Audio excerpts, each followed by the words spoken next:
नमस्कार. जेव्हा लोक अंधाराला घाबरून घराचे दरवाजे बंद करतात, तेव्हा हा माणूस कॅमेरा आणि मशीन घेऊन थेट भूतांच्या शोधात निघायचा.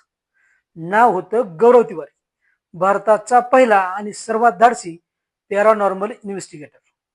भानगडचा किल्ला असो वा कुलधराचे सन्नाटे, गौरवने 6,000हून अधिक भूताटकींच्या जागांचा थरारक शोध लावला. पण जगाला अदृश्य शक्तींच्या भीतीतून मुक्त करणारा हा अवलिया, त्याचा शेवट इतका भयानक आणि रहस्यमय असेल असं कुणालाच वाटलं नव्हतं. अमेरिका इथून कमर्शियल पायलटचं शिक्षण घेतलेला हा देखणा तरुण विमाने उडवता उडवता अचानक पॅरानॉर्मल सायन्सकडे वळला. त्याचं कारण होतं अमेरिकेतील त्याच्या फ्लॅटमध्ये घडलेल्या काही रहस्यमय घटना. गौरव अंधश्रद्धेच्या विरोधात होता.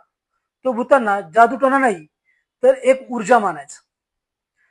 त्यांनी इंडियन पॅरानॉर्मल सोसायटी या सोसायटीची स्थापना केली.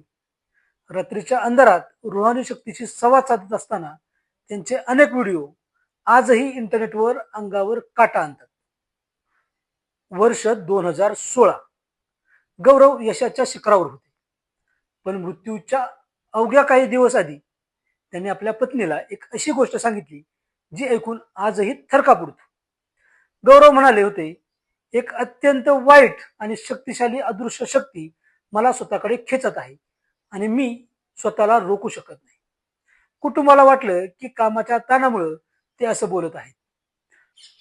पण तो एका मोठ्या वादळापूर्वीचा सन्नाटा होता.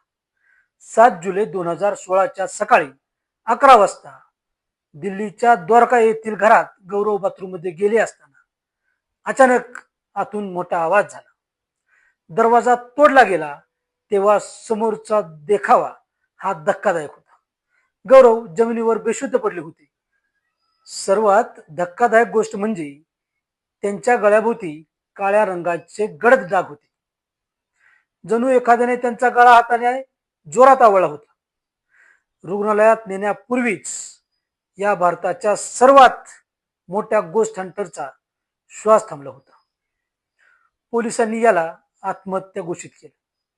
पण ज्या बाथरूम मध्ये साधी खिडकी नीट नव्हती, तिथे त्यांनी स्वतःला फाशी कशी दिली? त्यांच्या गळ्याभोवती काळे डाग नेमके कोणाचे होते? हे प्रश्न आजही अनुत्तरित आहेत. विज्ञान याला आत्महत्या म्हणतं आणि पॅरानॉर्मल दुनिया याला अदृश्य शक्तीचा बदला. पण सत्य काही असो, गौरव तिवारी सारखा निडर अवलिया भारतात पुन्हा होणे नाही.